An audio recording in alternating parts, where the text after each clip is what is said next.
Hi guys, मैं इतनी कहानियों में एक बार फिर से आप सभी का वेलकम करती हूँ। सास बहू की बहुत सारी कहानियाँ आप लोगों ने सुनी होंगी। आज मैं ऐसी ही सास और बहू की कहानी लेकर आ गई हूँ जिसमें सास अपनी बहू से नफरत करती थी। बहू से नफरत। मम्मी, मैं कह रहा हूँ मैं सिया से शादी करूँगा, अन्यथा मैं ज़िंदगी भर कुंवारा रह जाऊँगा और मेरा ये अंतिम निर्णय है। अब इस विषय में आपसे कोई बहस नहीं होगी। तभी अभिनव की मम्मी रमा जी ने कहा, बेटा तू समझता क्यों नहीं है? हमने तो तेरे सामने सिया की जन्मकुंडली पंडित जी को दिखाई थी ना। उन्होंने सिया की कुंडली में मांगलिक दोष बताया है। अब तू बता, सब कुछ पता होते हुए मैं तेरी शादी एक मांगलिक लड़की से कैसे कर दूं? तू जानता नहीं है कि मांगलिक दोष वाले ही जीवन साथी की मौत जल्दी हो जाया करती है, इसलिए तुझे मैं समझा रही हूँ, तू भूल जा उसको।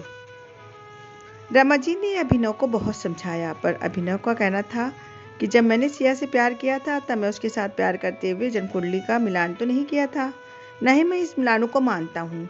इसलिए बस मैं शादी करूँगा तो सिर्फ सिया से ही करूँगा और ये मेरा आखिरी फैसला है। आखिर रमा जी को अपनी बेटी की जिद के आगे झुकना ही पड़ा और पंडित जी के द्वारा बताए गए अनुसार सिया का मांगलिक दोष को दूर करने के लिए अभिनव के साथ शादी करने से पहले सिया की शादी एक पेड़ के साथ करवाई गई और उसके बाद सिया ने अभिनव से शादी करी।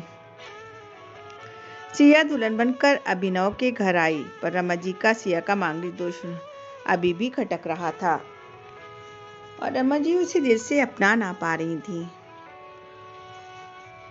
और घर में कुछ भी परेशानी आती उसका दोष सिया को ही दिया जाता।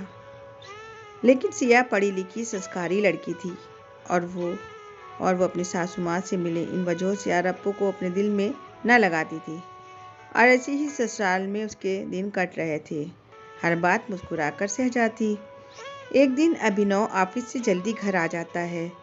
तब रमा जी ने उससे पूछा, बेटा आज जल्दी कैसे आ गया? तब उसने बताया, माँ आज सुबह से ही सिर दर्द है और बहुत कमजोरी आ रही है, इसलिए ऑफिस में काम करने की हिम्मत नहीं हुई मेरी। अब रमा जी ने कहा, चल बेटा जल्दी कर, हमें डॉक्टर के पास चलना चाहिए। तब अभिनव और रमा जी डॉक्टर को दिखाने गए। डॉक्टर को दिखाने के बाद मालूम पड़ा कि अभिनव को पीलिया हो गया है और दोनों जैसे ही घर लौटे रमा जी ने तो घर सर पर उठा लिया और कहने लगी, जब से ये लड़की हमारे घर आई है हमारे घर में परेशानी और बीमारियां साथ लेकर आई है। उसके कदम ही अशुभ हैं। अब देखो इसका मांगलिक दोष हमारे बेटे पर भी असर करने लगा है। कल को अगर मेरे बेटे को कुछ हो गया तो कौन जिम्मेदार होगा? तभी सिया ने कहा, मम्मी जी प्लीज़ और कितना नीचा दिखाएंगी मुझे? आज तक मैं चुप रही क्योंकि पापा ने यही सिखाया था कि बड़ों के आगे ससुराल में जवाब मत देना, पर आज तो आपने हद ही कर दी। अगर मैं आज नहीं बोली तो ज़िंदगी भर खुद को माफ़ नहीं कर पाऊंगी। मम्मी जी, अगर आप पंडित जी पर भरोसा नहीं करती थीं तो उनके कहे अनुसार आपने सारी मांगलिक दोष निवारण की विधि क्यों करवाई? क्यों पहले मेरी शादी एक पेड़ के साथ करवाई? दोष मेरा मांगलिक होना नहीं है, बल्कि दोष तो मेरा आपकी बहू होना है, क्योंकि घर में जाने अनजाने में कोई परेशानी आती है उसको आप मुझसे जोड़ देती हैं। और जब कोई सास अपनी बहू को सिर्फ नफरत कर रही होती है तब ये बहू दोष बेटे बहू की नहीं पूरे परिवार की परेशानी में डाल देता है। और इस बहू दोष से मुक्ति सिर्फ सास ही दिलवा सकती है। बहू को अपनी बहू माने, उसे दिल से अपनाए, उसी को सम्मान दे और ये महसूस कराए कि वो भी इस परिवार का सदस्य है, ये भी इस घर का हिस्सा है। नहीं तो बहू दोष मांगलिक दोष से भी ज़्यादा पीड़ादायक होता है। सिया की कही हुई बातें रमा जी के दिल को झकझोर रही थी और उन्हें मन ही मन पश्चाताप भी हो रहा था। उस समय उन्होंने सिया को कुछ ना कहा।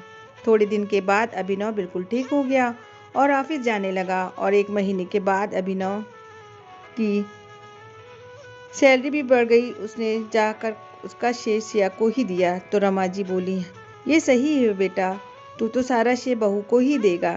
तेरी माँ का आशीर्वाद भी तो तेरी प्रगति के पीछे रहता है तेरे साथ, पर तू तो मुझे श्रेय देना भूल गया। तब भी अनु ने माँ से कहा, इस बार सिया का मांगलिक दोष मुझ पर और भी न मेरी तरक्की पर भी नहीं लगा। और माँ, जब हम पूरी परेशानियों का श्रेय सिया को देते हैं तो अच्छे कामों का श्रेय भी तो सिया को ही देना चाहिए, तो इसलिए आज का सारा श्रेय सिया को ही जाता है, अभिनय हंसते हुए कहा।